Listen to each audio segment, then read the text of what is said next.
Ngày hôm nay ta cùng họp hắn nơi đây, mọi người bên nhau ta hát mừng sinh nhật.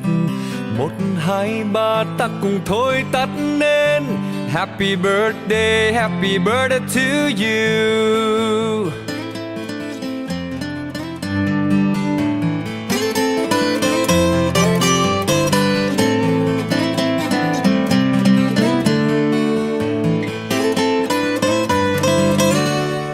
On this day all together we'll be, and we'll all sing for your birthday. 1, 2, 3 we blow out the candles.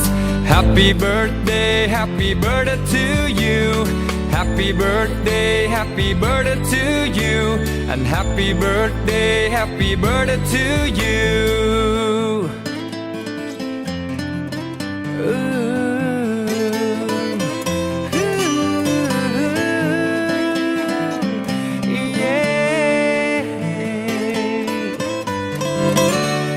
Ngày hôm nay ta cùng họp hắn nơi đây, mọi người bên nhau ta hát mừng sinh nhật.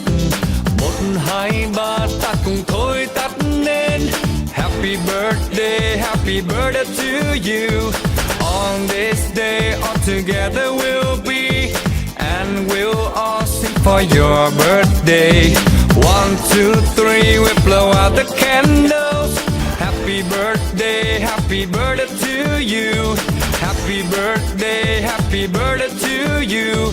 And happy birthday to you. Yeah. Come on!